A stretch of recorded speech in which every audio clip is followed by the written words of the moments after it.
আসসালামু আলাইকুম দর্শক, শুভেচ্ছা, স্বাগতম।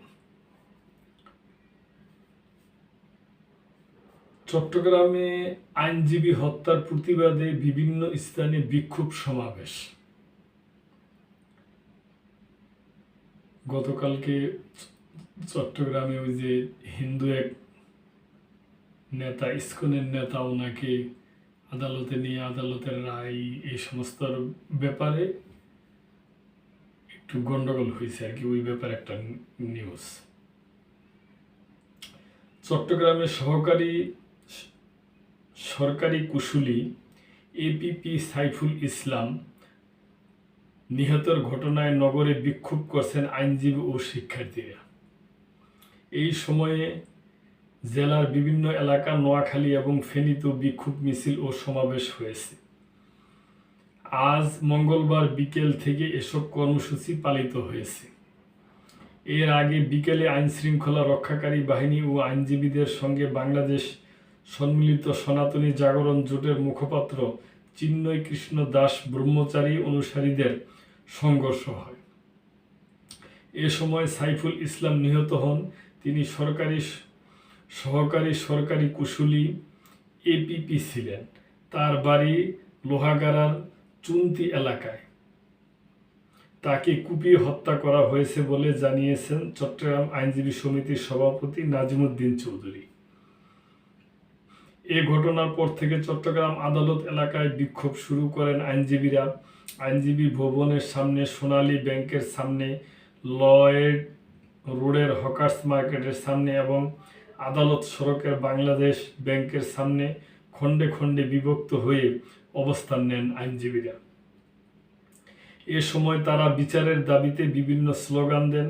একই সময় শিক্ষার্থীরা অবস্থান নেন নিউ মার্কেট চত্বরে। রাত 8টার দিকে তারা সেখান থেকে সরে যান। সন্ধ্যা 7টার দিকে সরজমিনে দেখা যায় নিউ মার্কেট চত্বরে অবস্থান নিয়ে বিক্ষোভ করেন 2 শতাধিক শিক্ষার্থী ও জনতা।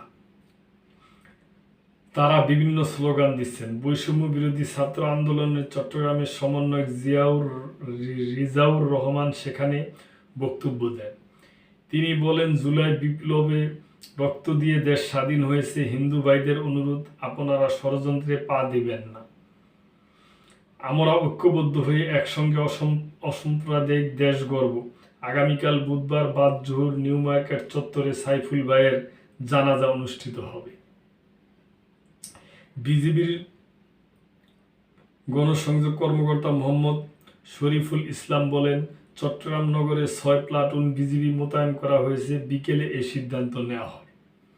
চট্টগ্রামের সাতকানিয়া রাত 8:30টার দিকে পৃথক 2টি বিক্ষোভ মিছিল হয়েছে।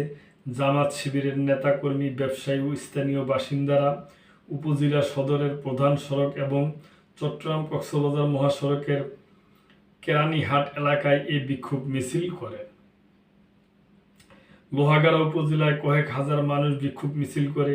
রাত 8টার দিকে লোহাগাড়ার সর্বস্তরের জনসাধারণ এর ব্যানারে আয়োজিত বিক্ষোভ মিছিলটি লোহাগাড়া বটতলী জামে মসজিদ থেকে শুরু হয়ে উপজেলার প্রাণকেন্দ্রে আমিরাবাদ স্টেশন পর্যন্ত করে।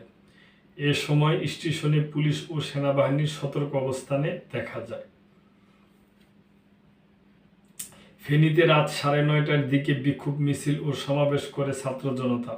শহরের 0 পয়েন্টে ট্রাক রোড থেকে বিক্ষোভ মিছিলটি শুরু হয়ে সড়কের প্রধান সড়ক প্রদক্ষিণ করে খেজুর চত্বরে শেষ হয়।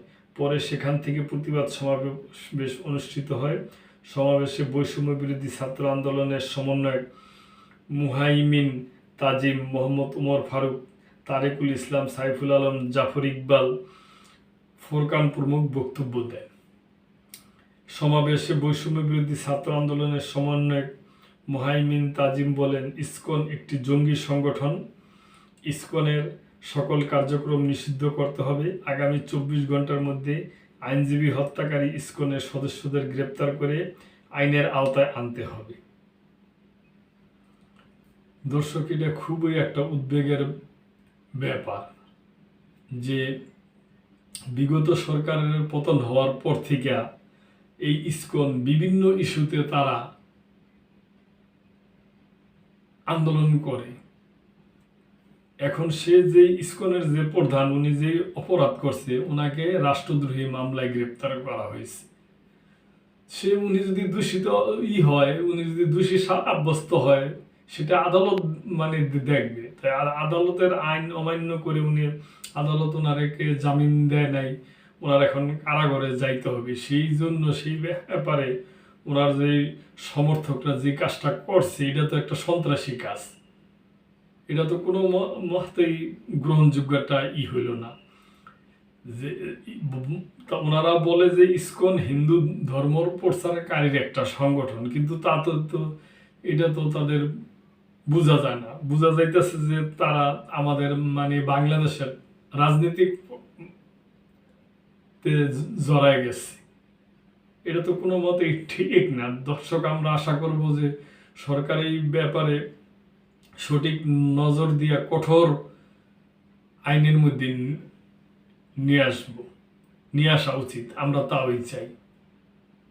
কেন এইরকম অরাজকতা, এইরকমই এটা কোনো মতেই চাই না। আর আমরা লক্ষ্য করছি এই ব্যাপারে ইন্ডিয়া, আমাদের পার্শ্ববর্তী দেশ ভারত, আমাদের বন্ধু দেশ, এরা সজাগ থাকে। এরা যে অন্য যে এত অপরাধ বিগত সরকার আমলে হয়েছে, সেই ব্যাপারে তো তাদের আমরা কোনো মন্তব্য দেখি না। আমাদের বাংলাদেশের হিন্দুদের দায় দায়িত্ব কি ইন্ডিয়া নিতে চায়? এটা কি নেওয়া উচিত? ইন্ডিয়াতে তো কত মুসলিম গ্রেপ্তার হয়, কত কি হয় না হয়। আমাদের দেশের কোনো মানে আমাদের দেশের রাষ্ট্র থেকে কোনো নীতি নির্ধারক কিংবা কেউ কি কোনো এই ব্যাপারে কোনো মন্তব্য করে কিংবা আমরা করি? কেউ তো কিছু করে না। মানে তাহলে ইন্ডিয়ার এত মাথা ব্যথা কেন? দর্শক, এখন এই প্রশ্ন আপনাদের উপরেই ছেড়ে দিলাম। আমরা শান্তি চাই, পুরো পৃথিবী ওই শান্তিময় হোক, সেই সাথে সাথে আমাদের বাংলাদেশও হোক। ভারত আমাদের বন্ধু দেশ, ভারতের সরকার আমাদের দেশের সরকার, ভারতের জনগণ আমাদের দেশের জনগণ। আমরা যেন বন্ধু মনোভাবান ভাব নিয়ে